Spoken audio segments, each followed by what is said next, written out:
Today we are going to continue our discussion on shell balance, and we're going to shift to a new topic. So we have already gone over using shell balance to deal with energy transfer or heat transfer related problems. Today we are going to look at shell mass balance to look at mass transport problems.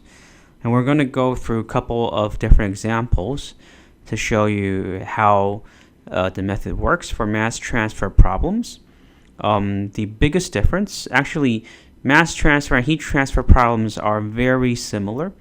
The biggest difference actually lies in the combined mass flux over the combined energy flux vector. And today we're going to use these examples to show you where's the differences, and hopefully you can get a grasp on the idea really quick. So we are going to start with a very simple problem, a one-dimensional problem, which is the diffusion through a stagnant gas film. So if you look at the drawings below here, we have the problem statement drawn down here. So assuming that we have a stationary liquid A at the bottom, and then there's going to be some let's say a circular tube placed on top of this liquid, and on top of the tube we have a flow of gas of B, very slow, coming in from the left to the right. So it's going to bring the evaporated liquid A, or the vapors of liquid A, with it together, such that you have a constant boundary condition. Okay, so first we just already say that this is a one-dimensional problem, and let's first define the boundary conditions here. So let's say boundary conditions: Z equals to Z1. Let's say X equals, or the mole fraction of A equals to some constant value, X A1, and it equals to the vapor pressure of A,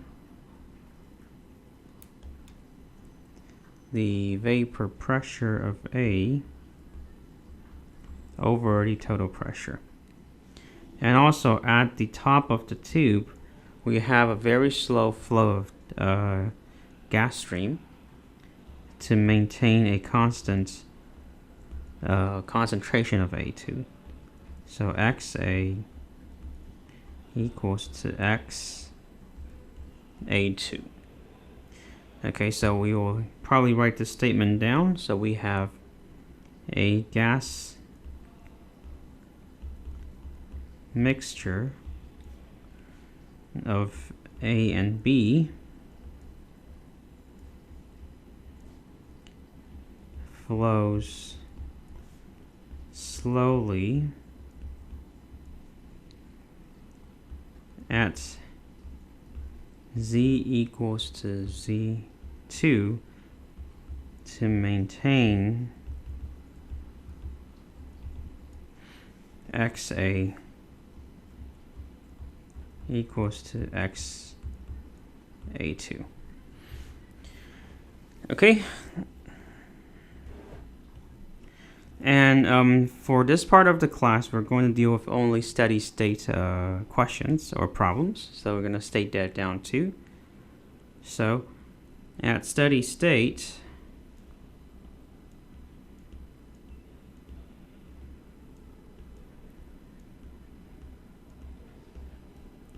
we'll assume that there's going to be a net motion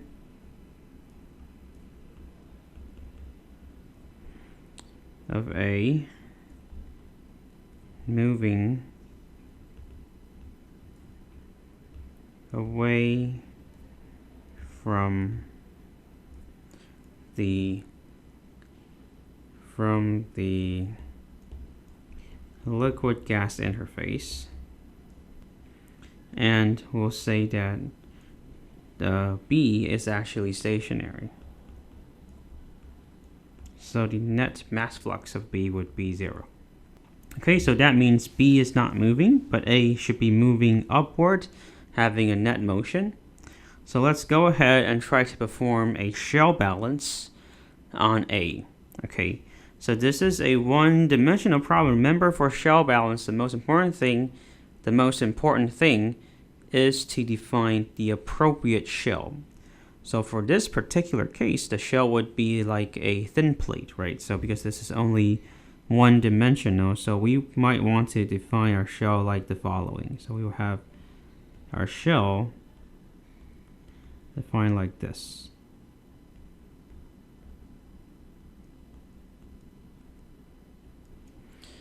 Okay, and we're gonna have a mass flux of A going in and out of the shell.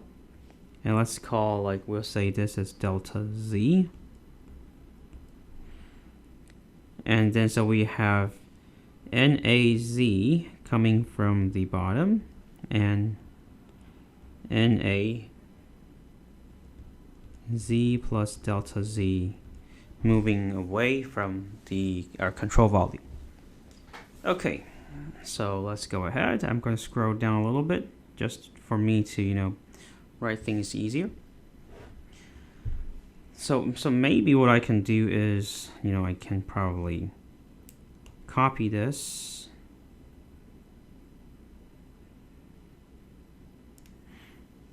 and, paste it below so it's easier for you guys to follow. Let's paste it here. Okay, good. So let's perform our shell balance.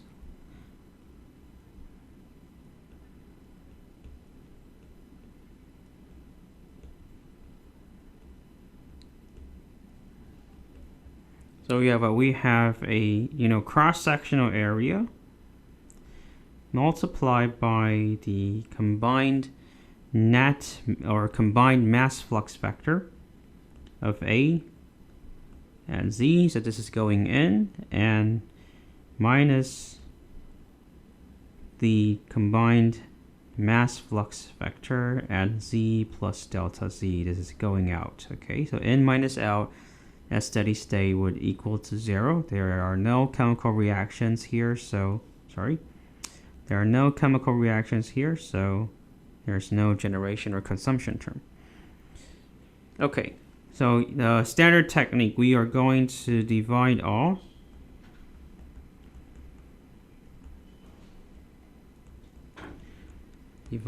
by S delta Z, so it will give us a differential equation. And let delta Z approaches 0.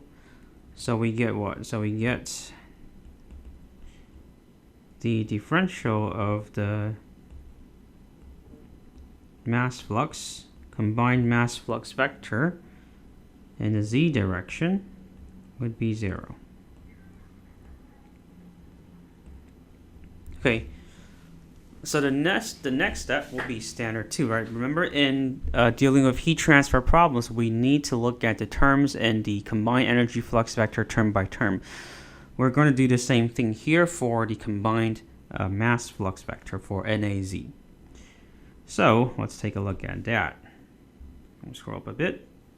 So NAZ equals to what? Equals to the diffusional flux plus the convective flux, right? So this is the diffusional flux. So basically it would be the concentration times the diffusivity times the gradient of the mole fraction of A over Z.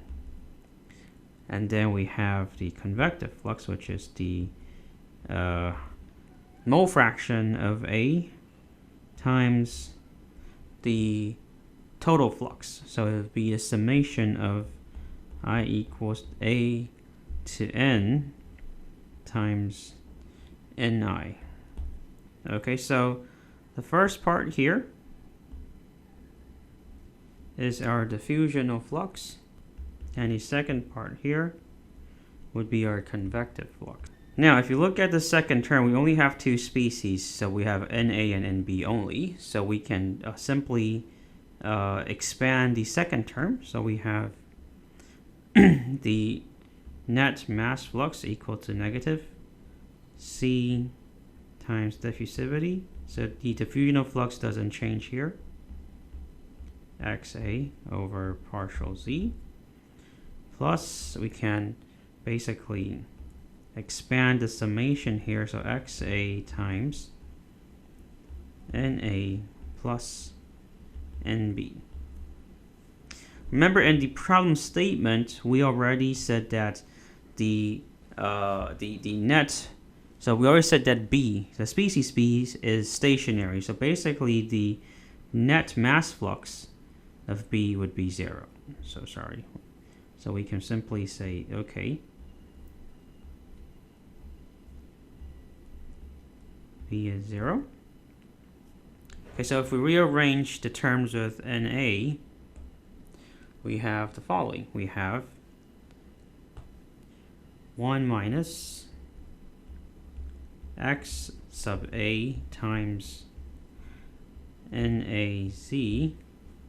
Or we'll just use NA for now. Let's just not confuse ourselves. NA equals to negative C times diffusivity times partial X A partial Z. Okay, so finally we get NA equals to 1, so C diffusivity over negative 1 minus XA partial XA partial Z.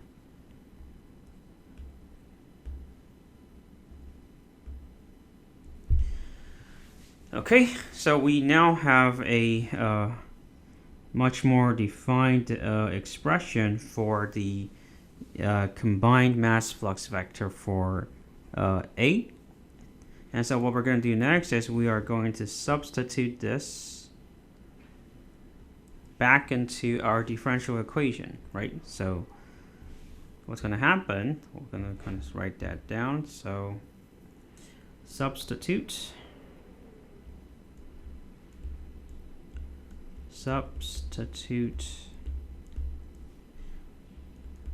into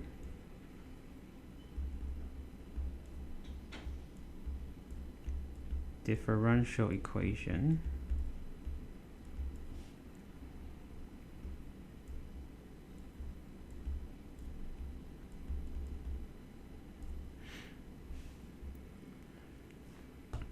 so we have dz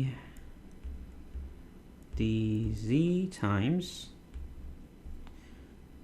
negative C dAB over 1 minus XA partial XA partial Z equals to 0. So if you integrate both sides, we have C times D, the diffusivity, over 1 minus XA partial XA partial Z equals to some constant C1. Okay, and again we can rearrange this. So because the concentration, the diffusivity here should also be constants, so we can kind of lump these constants all together.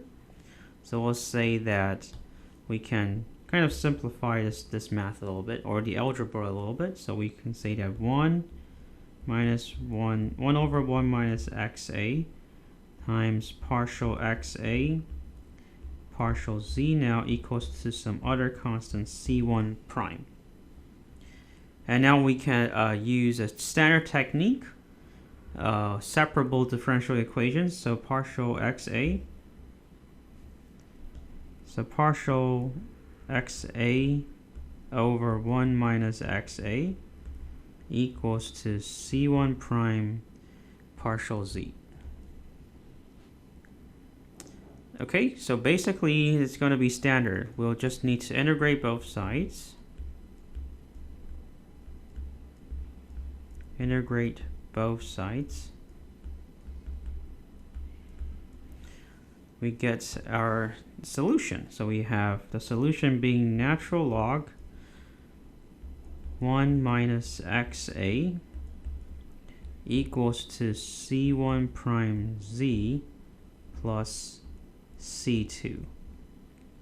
Okay, remember that the c1 prime here equals to c1 over c times the diffusivity.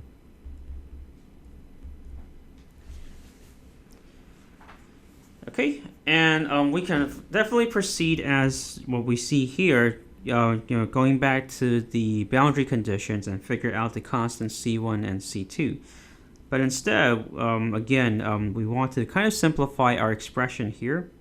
So we can do a little bit of trick in math. So what we're doing here is we are going to let C1 prime equals to some negative natural log k1. So another constant is k1.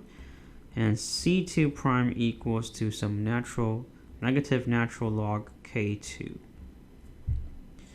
So if you do that, then you get your differential or your final solution being 1 minus xa. So we're going to take the natural log from both sides. So 1 minus xa actually equals to exponential, or we can do it this way again. I guess we can say 1 minus natural log 1 minus sa equals to natural log, or negative z times natural log k1 minus natural log k2. Okay, and we can write this as natural log k1 to the z power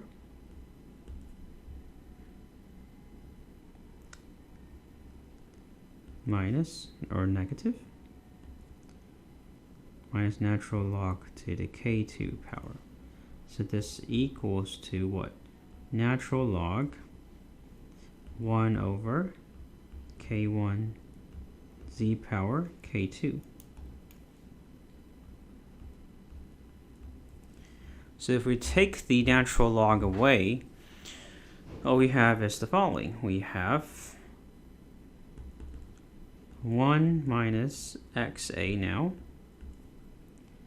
equals to k1 z k2.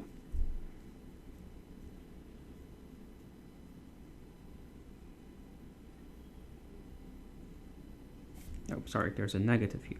Yeah. And this equals to negative natural log k1 z k2. So finally we get to a relative simple expression here. And now we can try to figure out the constants k1 and k2 using the boundary conditions. So remember, our boundary condition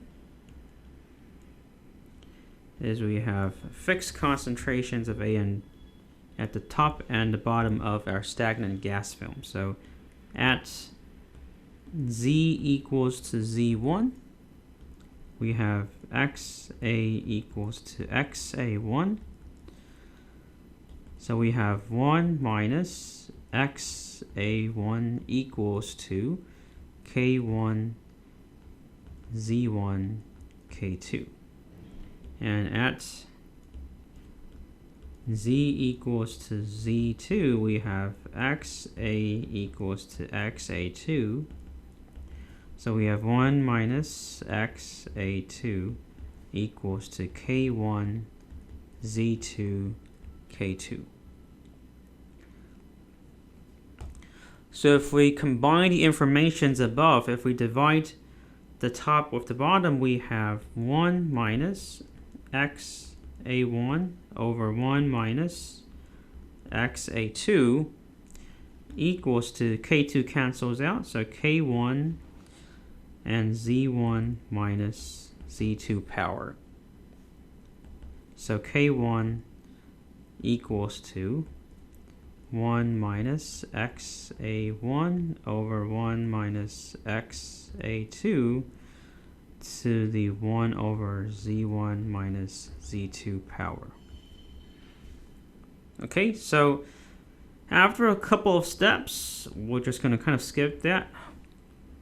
We have our final solution, which is 1 minus XA over 1 minus XA1 equals to 1 minus XA2 over 1 minus XA1 to the Z minus Z1 over Z2 minus Z1 power.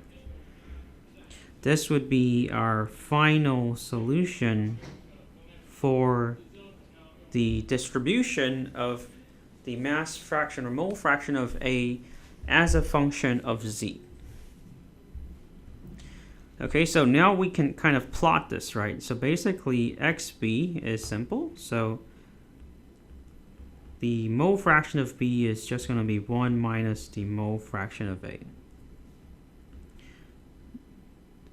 So we can kind of plot what's going on here. So let's try to plot that. So we have two straight curves representing Z equals to Z2 and Z equals to Z1.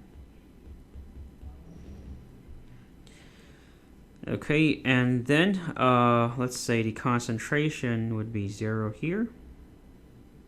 The straight line is 0.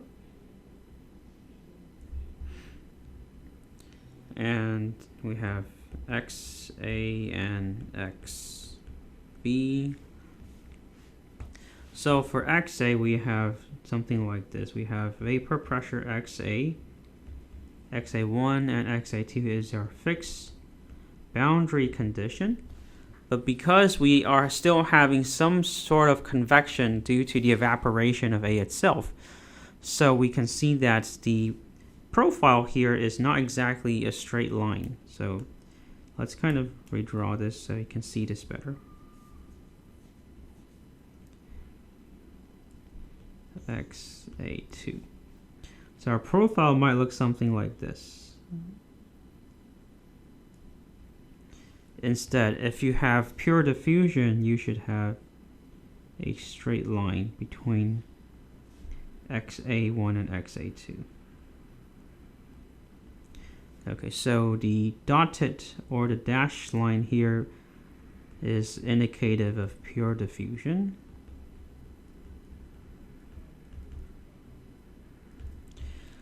Okay, and then we also can take a look at the profiles for B1 and B2, right? So we have maybe something here, XB1 and XB2. So again, you have something like that. And if it were pure diffusion, you should have no gradients for B at all.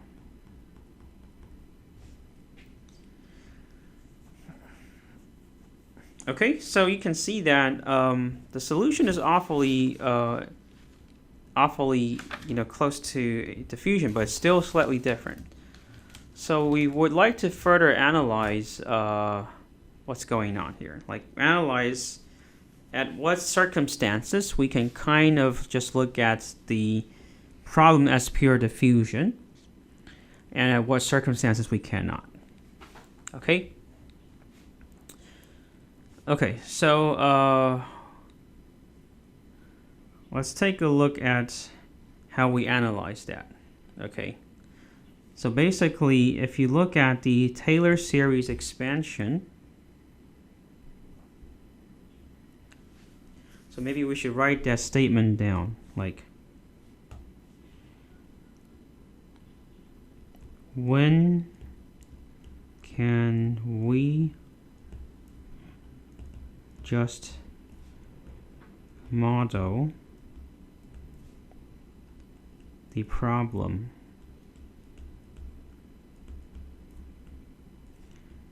as a pure diffusion problem?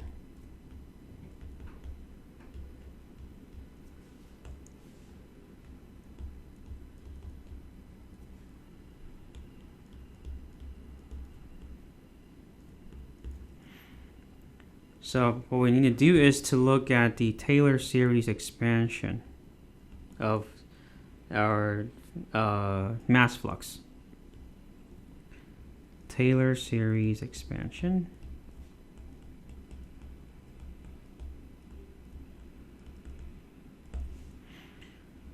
So we have NAZ equals to C times DAB times XA1 minus XA2 over Z2 minus Z1 times 1 plus 1 over 2 XA1 plus XA2 plus 1 over 3 times XA1 square plus XA1 XA2 plus XA2 square, and so on. So what you see here is that for the Taylor series expansion, the first term is pure diffusion without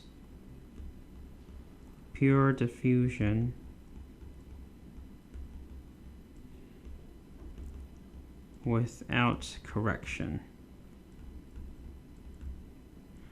And all the terms down here are correction for convection.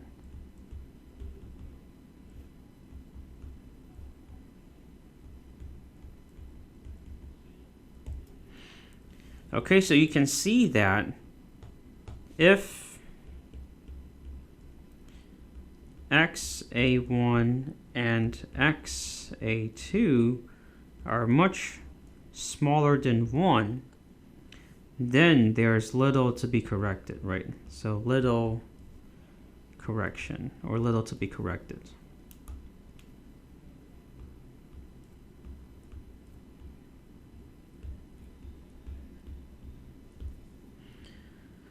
Okay, so if it's pure diffusion,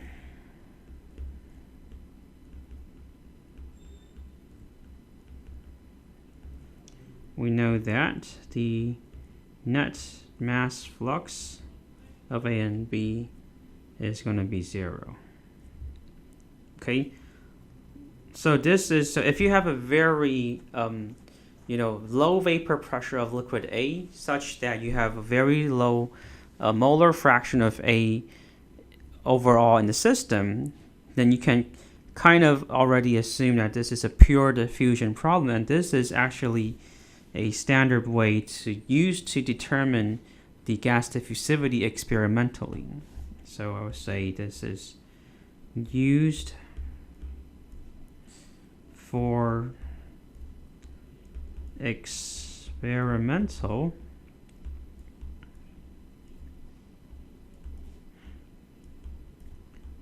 determination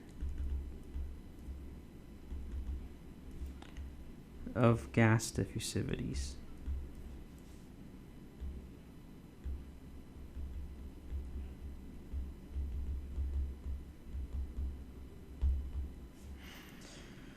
Okay, so let's kind of quickly review this part and show you what's the most important aspects here. What people might overlook most often is that I think the first part is simple, right? If we go back to our shell balance,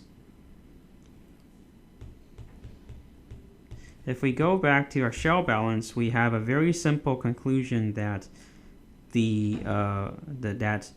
differential of the net mass flux vector with respect to z is going to be 0.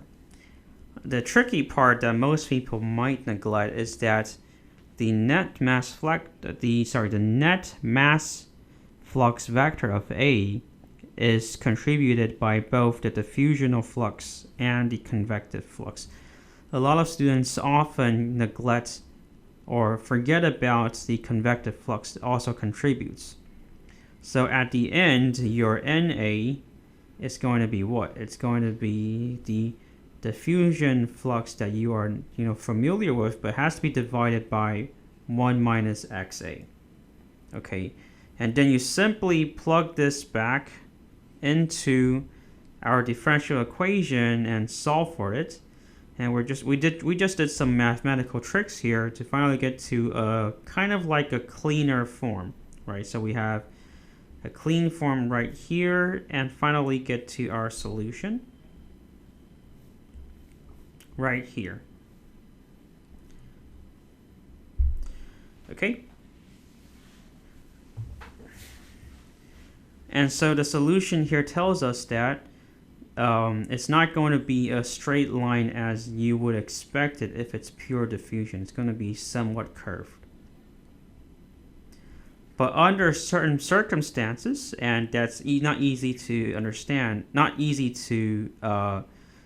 hard to understand, sorry. It's easy to understand that if the mass or molar fraction of the vapor of A is very small, meaning that XA1, XA2 are very small, and then the terms in the Taylor expansions after the first term can be neglected, very little to be corrected, and it's going to be pure diffusion, and you can use this way to design an experiment to figure out the diffusivity of that particular species in the liquid that's going to be evaporated to the gas. Okay, so this ends our first discussion on the very simple example, diffusion in a stagnant gas film. And later on, we'll proceed with our next example, which is diffusion with homogeneous chemical reaction.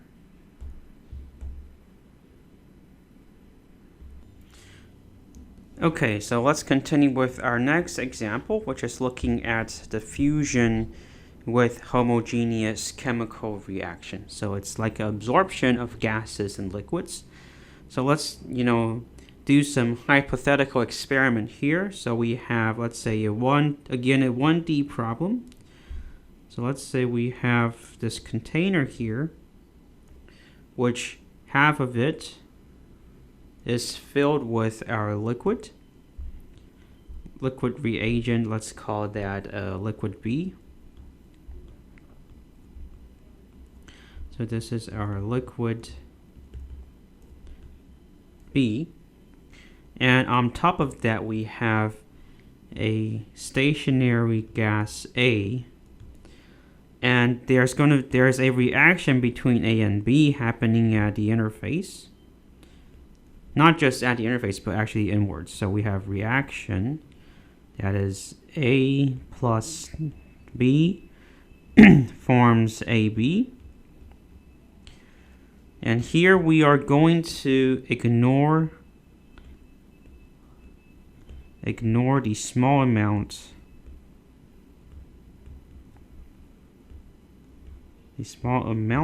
of AB present. So this is called a pseudo binary assumption. So only two components of interest.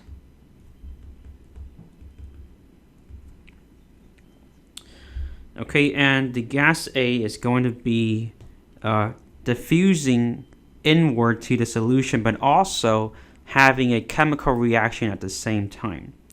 So you're going to have gas A, you're going to have gas A coming in, but at the same time being reacted. So you think of the shell balance here, you have both the coming in and out terms, but also you have a consumption term that's related to the chemical reaction.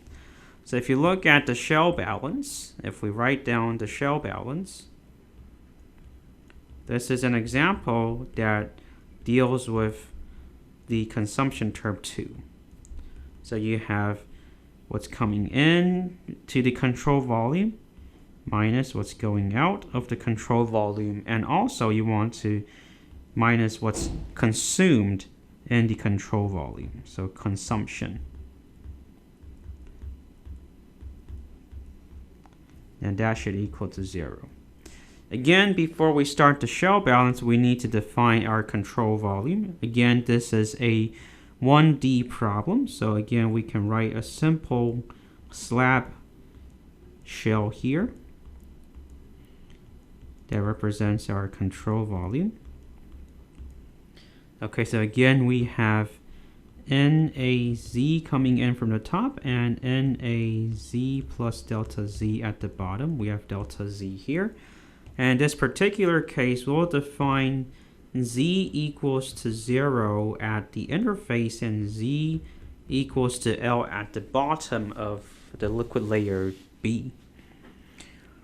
Okay, so if you look at our shell balance here, we have what? We have, again, we would have the combined mass flux vector NA at Z times the cross-sectional area minus the combined mass flux vector at Z plus delta Z times the cross-sectional area minus the consumption, which is the chemical reaction rate, assuming that we have a rate constant of K1, then we can write the consumption term as, let's use the red pen, as the K1 times CA times the the volume. So it's going to be the cross-sectional area times delta Z. Okay, because our reaction rate is per volume, right? Okay, and that should all equal to 0. So again, our standard technique is we're going to divide everything by S delta Z to get our differential form, or differential equation. So we're going to divide all by S times delta Z and let delta Z approaches 0. And then we get our differential equation, which is dNA dZ equals to negative K1 CA.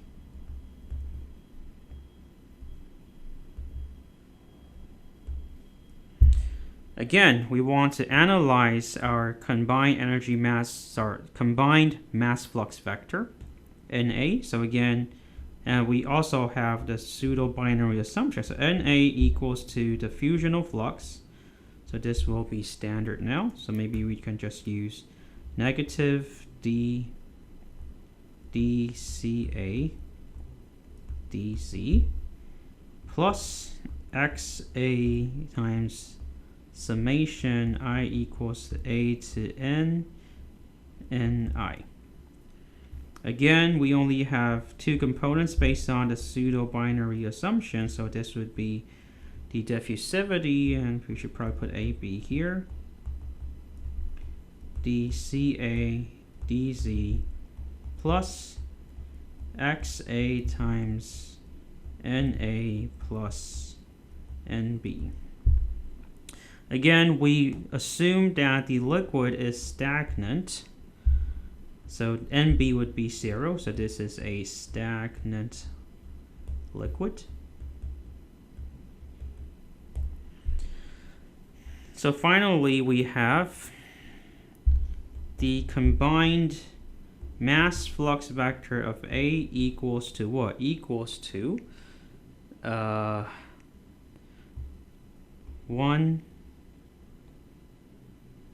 minus XA equals, so sorry, I'm kind of skipping one step here. Let's kind of not do that. So we have 1 minus XA times NA equals to negative DAB dCA dZ.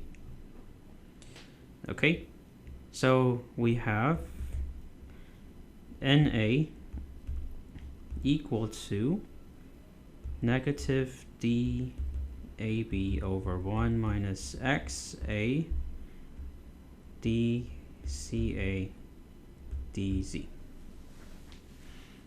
Okay, but in terms of simplicity for this particular example, let's assume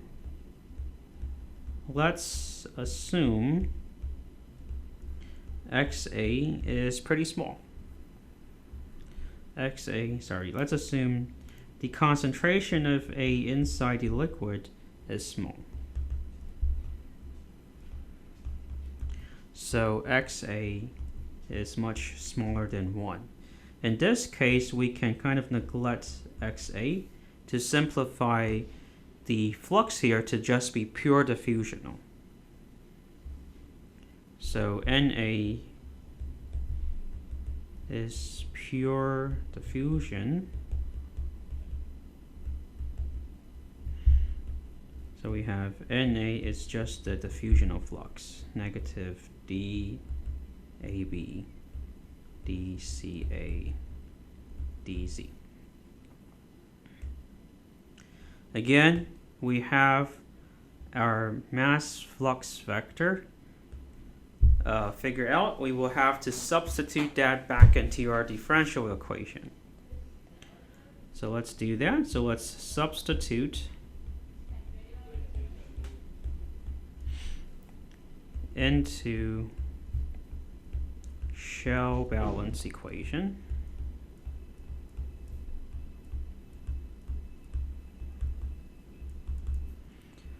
Then we get our final form of the differential equation, which is the diffusivity times the 2 times derivative of Ca over Z equals to K1Ca. And what are our boundary conditions? Let's take a look at that. So, boundary conditions. So we know that at Z equals to 0, we would have a constant concentration of Ca equals to Ca naught. And at Z equals to L, which is at the bottom of the liquid layer, we know that there's going to be a 0 net mass flux of A because it cannot penetrate through that interface. So NaZ would equal to 0, which means that the first derivative of Ca over Z would equal to 0.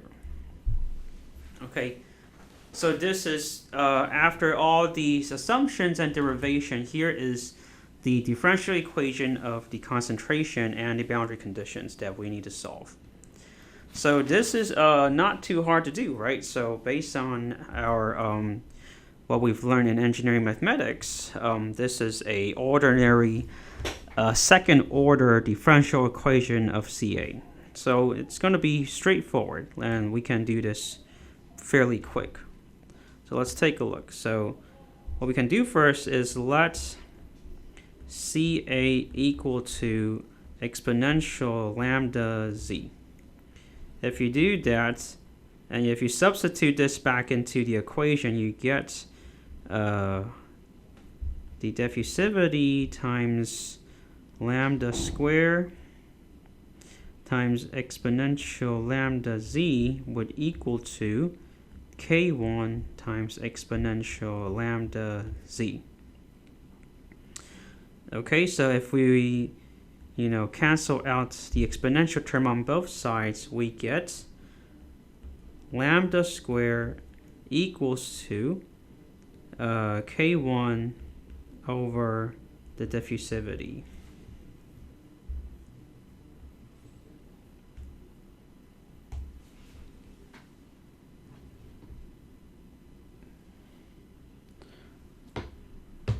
Okay, and we have lambda would equal to plus minus the square root of K1 over diffusivity.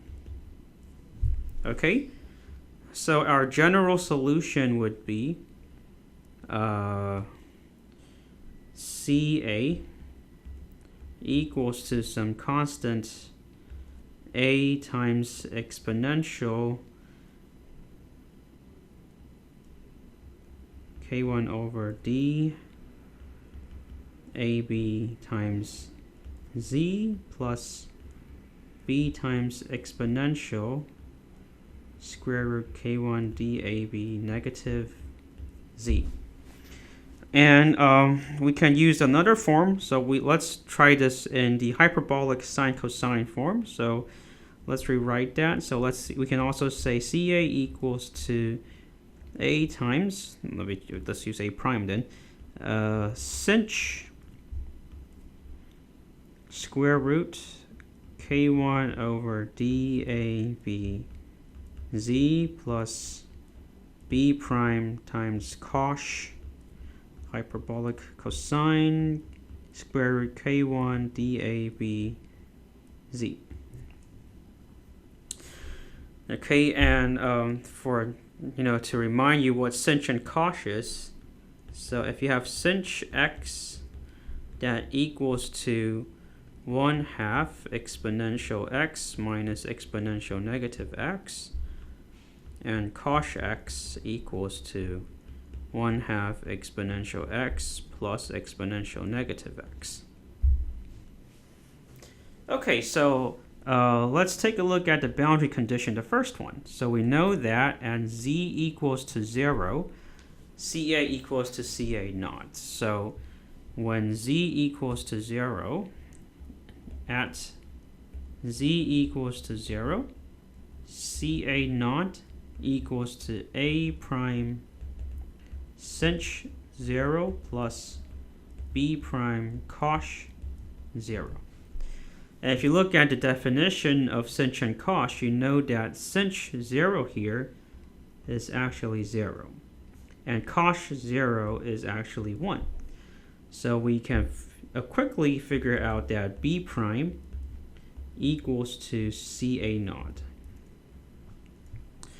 So we have CA equals to a prime sinh times square root k1 over dab times z plus CA naught times cosh square root k1 dab z. Now let's look at our second boundary condition. We know that at z equals to L, dCA dz equals to 0. So equals to what? Equals to square root k1 over dab times a prime cosh square root k1 over dab L minus square root k1 over dab CA naught times sinh times square root k1 dab L. Okay, so we can solve for a prime now. So if we rearrange this, we see that a prime, and we can actually cancel out the first term here first. So a prime times cosh square root k1 over dab times L equals to CA naught sinh square root k1 over dab L. So a prime equals to CA naught times the hyperbolic tangent of square root k1 over dab times L. So good. We also have, maybe we should use, a red pen to highlight that. So we have both a prime and b prime figured out. we can now write down our final form of the solution. So we have Ca equals to what? Equals to Ca naught times, let's just cosh, right? So Ca naught times cosh square root K1 over DABL, sorry, Z, not L, times Z plus Ca naught times tangent, hyperbolic tangent times K1 over DABL times sinh, hyperbolic, sinh sine square root K1 over DAB times Z. So this look quite complex, but actually not that complex. Okay, so this would be our final solution for the concentration of A as a function of Z. So you can see that in the solution, you have the diffusion term and the reaction term all coupled within the sinh and cosh functions.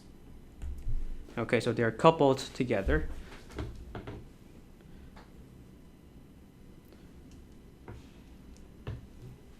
Okay, and if we take a look at the molar flux at Z equals 0, let's take a look what happens there real quick. So the question is, what is the molar flux at Z equals to 0? So you want to figure out NaZ at Z equals to 0, which equals to what? Which equals to, this is now pure diffusion, so dCA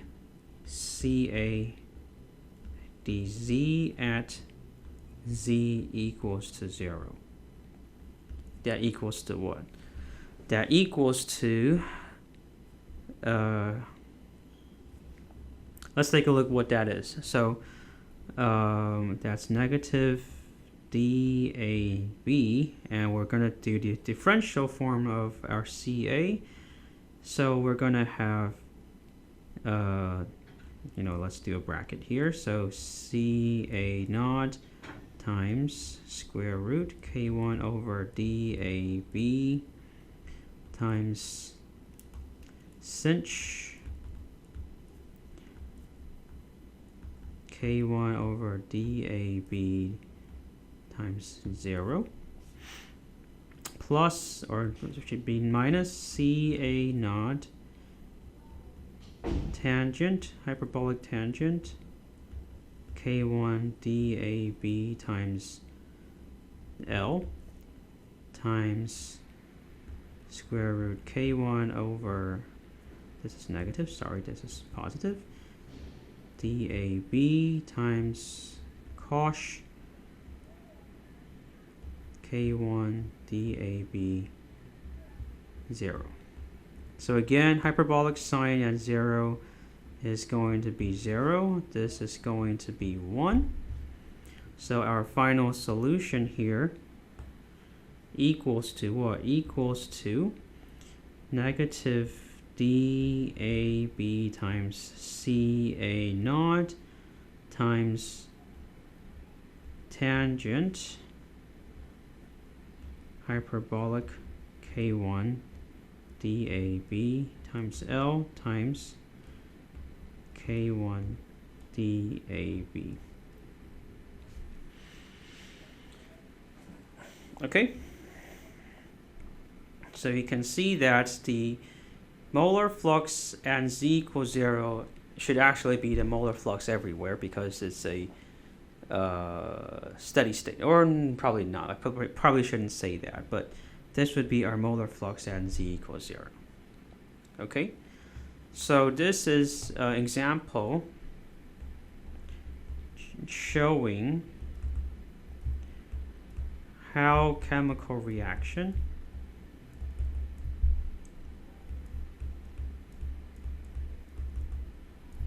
influence rate of absorption.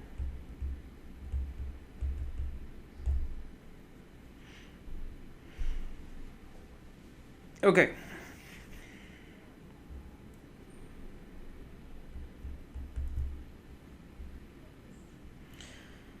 Okay, so I think we still have some time. Let's proceed with our next example.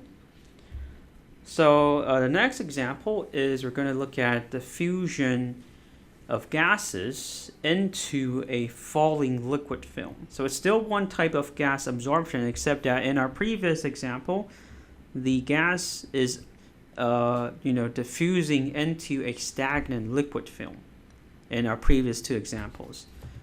Or, the gases evaporate into a stagnant gas film.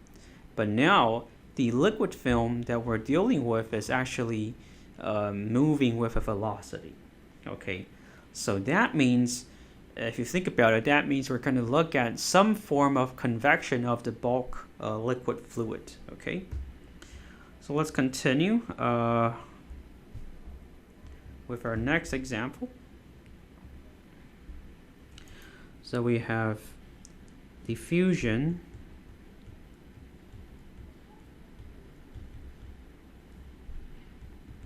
into a falling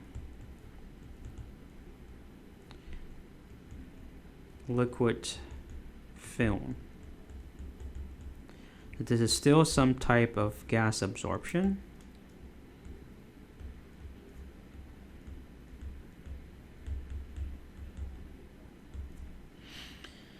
Okay, so if you think about this, as I mentioned, this would be a forced convection mass transfer.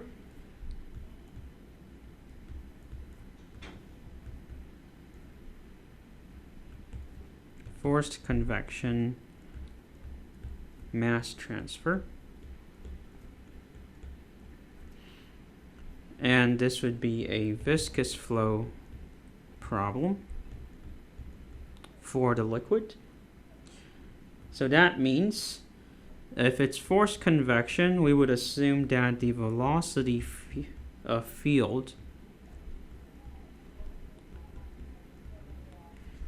vertically, virtually unaffected,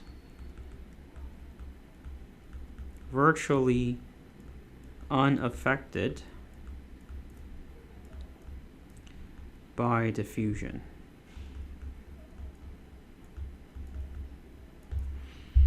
Okay, so let's take a look at our problem statement schematically. So let's say we have, a flat plate here.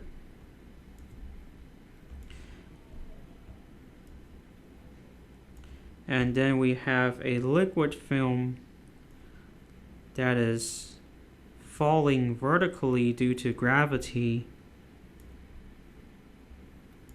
like that. Okay, maybe we should use a dashed line for this one. Okay, and so we can define the coordinates. First we have going to be x, y, and z. So we have x, y, and z. Okay, and from our fluid mechanics we can already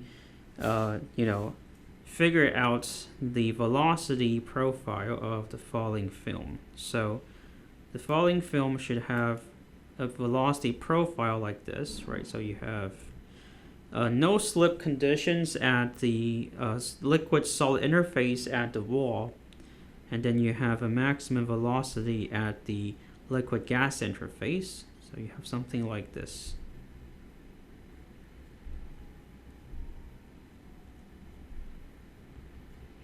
Okay. And then you would have gas diffusing into the liquid film, right? So you have gas absorption happening at the interface. Okay, and so we can define our coordinates. So we say that at the wall, we have x equals to 0, and the liquid film has a thickness of delta. And you can kind of expect that you would have some concentration of the gas across the film that's highest at the interface and going to be lowest, going lower as you move inward. Okay. And let's state down some assumptions to simplify our system. So let's first assume that A is only slightly soluble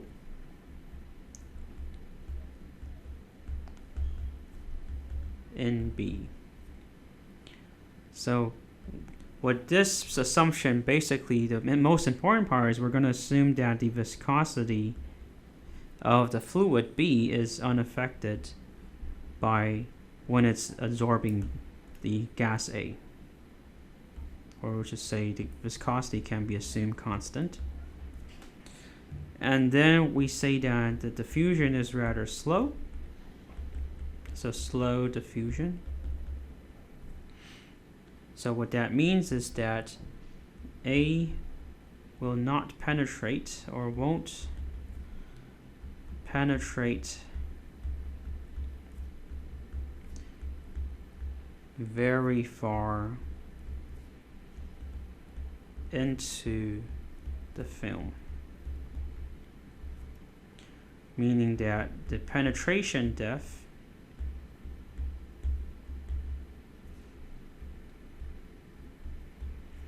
is much smaller than delta, or much smaller than the film thickness. Okay, so again, the standard technique here is, because we already stated this is a forced convection problem, so the first step is always to figure out the velocity profile by solving the momentum transfer. So the first step is solve momentum transfer to obtain velocity profile.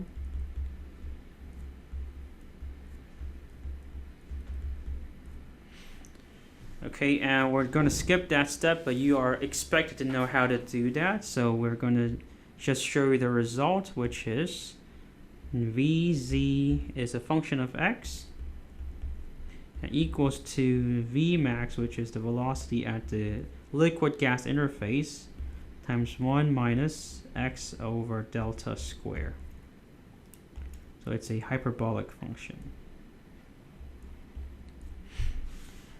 Okay, and with the velocity profile solved, let's take a look at the shell mass balance. Okay, so we want to do the shell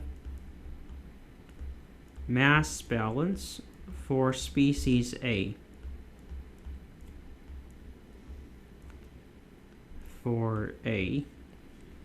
Okay, if you look at the problem, you know that we will have two direction of mass transfer. We're having A absorbing into the gas film in the x direction, which is like these arrows, but also the fluid is going to carry matters of A in the z direction. So you need to consider two direction, right? So this is x, we'll say both x and z direction. And x is more of a diffusion nature, and z is convection. Okay, so if you need to consider two direction, remember that the control volume you want to consider now is need to consider both x and z, right? So you might have a shell that look more like this.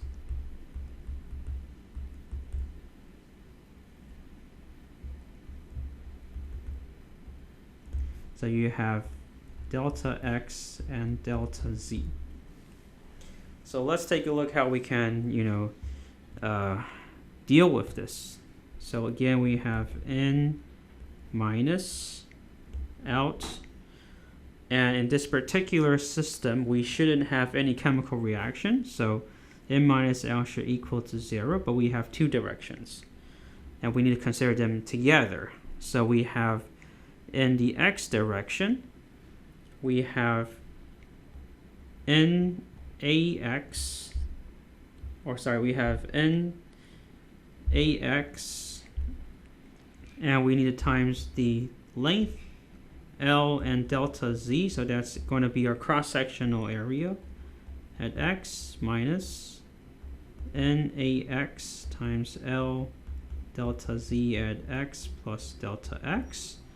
And we also have the z direction, so NAZ times L delta x at z minus NAZ times L delta x and z plus delta z equals to 0. Standard technique, we're going to divide all by L delta Z delta X. And we get the differential form. So let's do this step by step. We now have NAX at X minus NAX at X plus delta X over delta X plus NAZ at Z minus NAZ at Z plus delta Z over delta Z equals to 0. So basically, if we let delta X, delta Z approach 0, taking the limit of that, then we have our differential form, which is d NAX dx equals to negative, or maybe we should use partial now. Yeah, sorry. We should use partial. We have partial NAX partial x plus partial NAZ partial z equals to 0. Okay, so we are now resulting in a partial differential equation.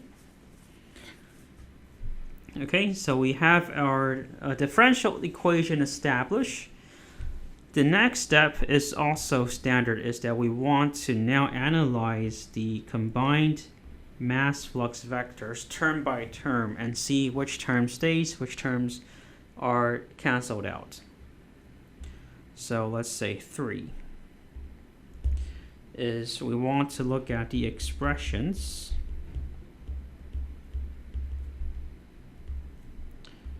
for NAX and NAZ.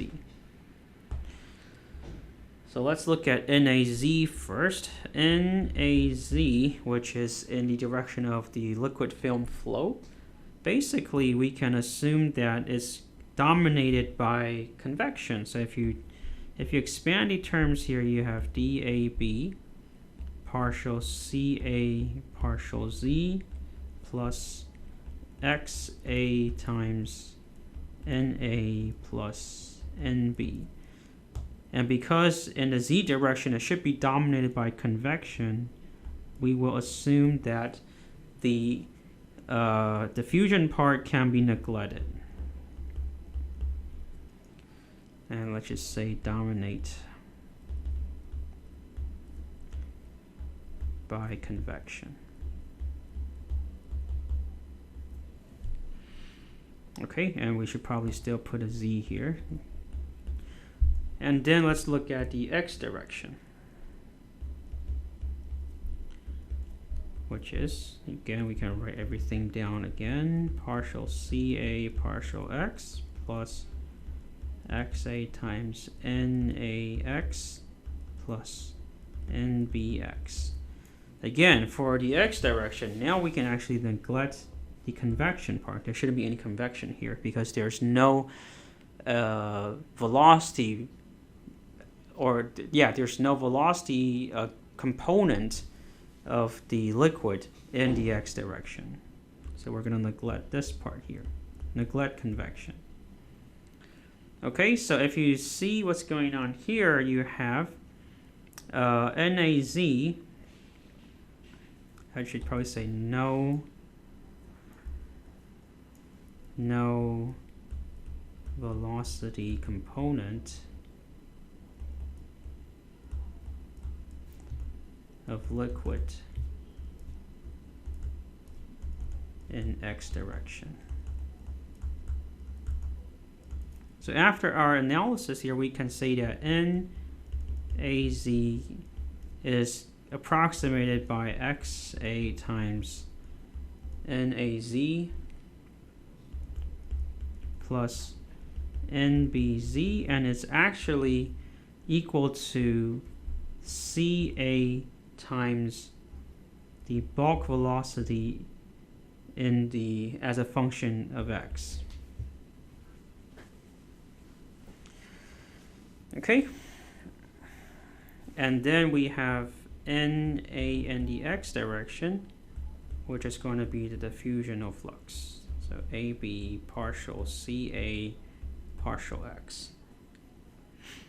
So finally, we will substitute these into our differential equation. So the fourth step, we'll say we're going to combine everything together. So combine. We have our combined equation, which is VZ times partial CA partial Z. This is our second term here. So NAZ is going to be this, okay? And then we have minus DAB partial square CA partial x squared equals to 0. So finally we have a partial differential equation. VZ partial CA partial Z equals to DAB partial square CA partial x squared. Okay, and let's look at our boundary conditions. So the first one is when Z equals to 0, we know that the gas is not absorbed yet, so CA should be 0. When X equals to 0, we have CA always equals to CA naught, and at X equals to L, it doesn't penetrate the interface, or X equals to delta, we have partial CA partial X equals to 0. So let me make sure I've defined 0 and delta correctly in our drawing. Yes, I probably need to redefine this. My apologies. So this should be X equals to 0, and this is X equals to delta. Okay, so now we have a partial differential equation with defined boundaries and defined boundary conditions. So in principle, you can solve this using separation of variables, and to get the final solution, solve for the constants. But we can approach this in another way, because remember that when in our problem statement we said that the absorption amount is small, so A should penetrate only a small distance into the film. What that means is that if you are the gas molecules A, you don't view the liquid film as a fixed thickness. You actually think that the liquid film is infinitely large away from you. Okay, so that means we can transform a fixed boundary or a finite boundary problem to an infinite large, infinite large film problem. Okay. And that gives us some kind of conveniences later on, which I will show you. So let's kind of write that statement down here. So since A penetrates only a very little distance,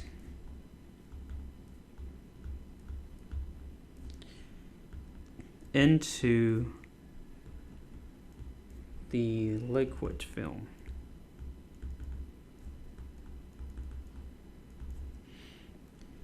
it has the impression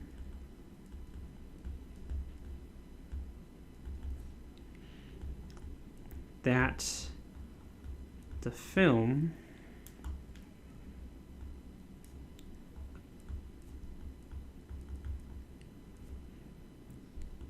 is moving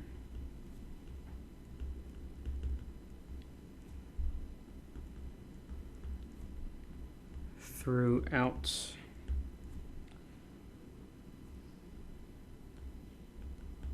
with velocity Vmax. In addition,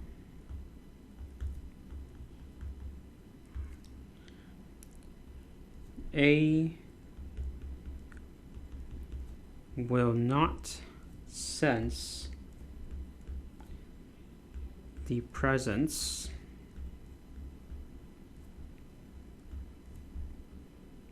of the solid wall at x equals to delta. Okay, so there are two important aspects here that can be simplified. Is that when we say A only penetrates very shallow, the first important thing is that it has the impression that the film is moving throughout with velocity Vmax. So we are simplifying the hyperbolic, velocity profile here into a plug flow now. So Vz becomes a constant.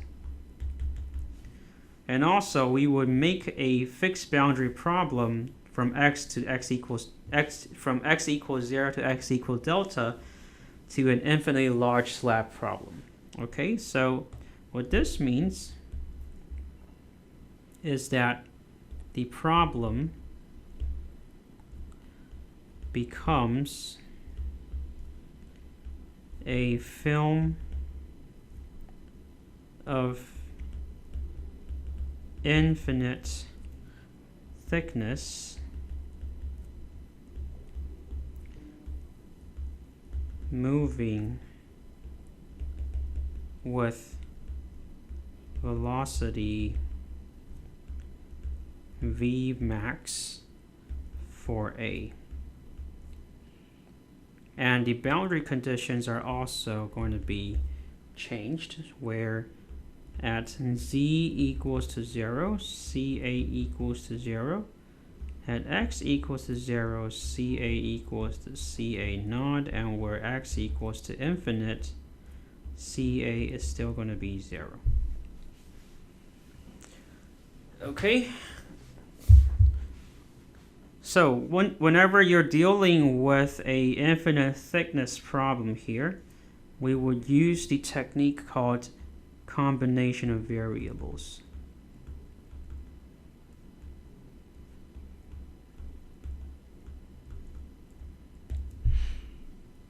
Okay, so that means we need to find dimensionless groups or define dimensionless groups.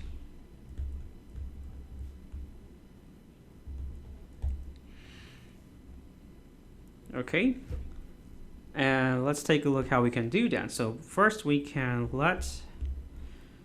define a dimensionless concentration here equals to Ca over Ca naught, natural selection. The tricky part here is we want to define eta, which is the dimensionless that combines both variables x and z. And we'll define eta such that it equals to x over square root 4 dAB times z over V max. Okay, so another way to write this is equals to x over the square root of 4 diffusivity over V max times z to the 1/2 negative 1/2 power. And once you define this, you can substitute this into the partial differential equation. Okay, so the standard technique would be, if you kind of analyze this, you would see that partial rho partial z equals to what? Equals to partial rho partial eta partial z. Again, if you have partial rho partial x, that equals to partial rho partial x partial eta partial x. And I'm going to let you figure out the rest. And after you do everything correctly, the PDE becomes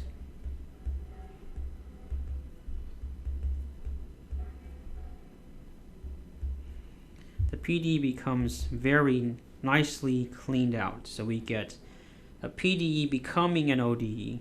So that's why it's called combination of variables. You're going to combine two variables to one, and you're going to transform a partial differential equation to an ordinary differential equation. Plus 2 eta partial phi partial eta equals to 0. And the boundary condition is also transformed. So when eta equals to 0, meaning when x equals to 0, we get the dimensionless concentration equals to 1. When eta equals to infinite, meaning when z equals to 0 or x equals to infinite, we have the concentration equals to 0. Okay, so if you solve for this, you would get that the solution would be the dimensionless concentration equals to some constant a times the integral of exponential negative eta squared times d eta plus another constant b.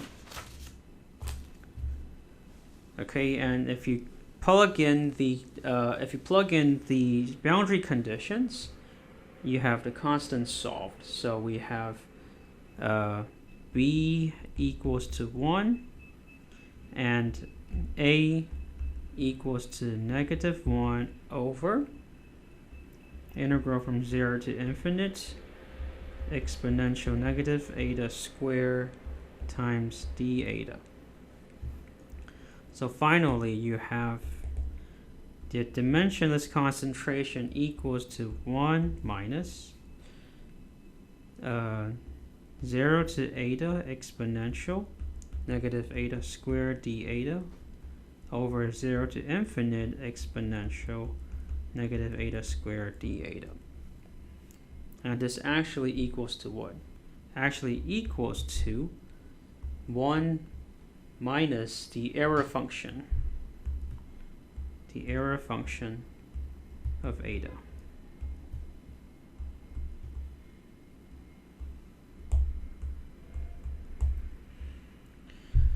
Okay, so to give you an idea what an error function is, we can probably take a look at a graph here.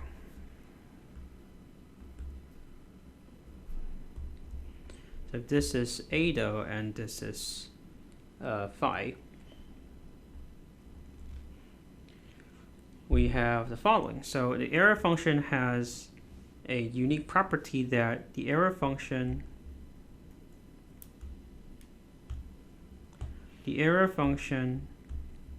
at 0 would equal to 0.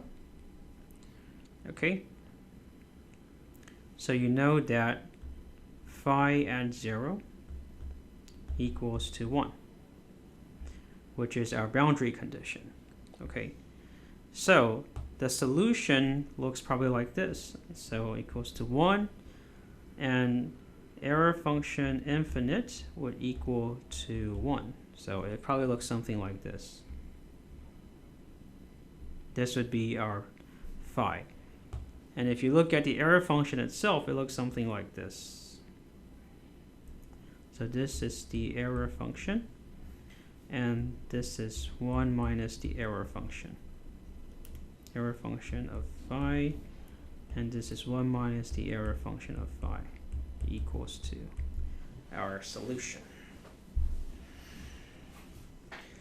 Okay, so we are going to probably stop here. Maybe next time, if we have more time, we would go through the component variable better, but I'm expecting you to know how to do this in your homework, so I'm not going to show you how to derive it, but it's just a lot of math, and you should probably know how to do it by yourselves. It would be better. Okay, so let's call it a day, and we're going to stop our lecture right here.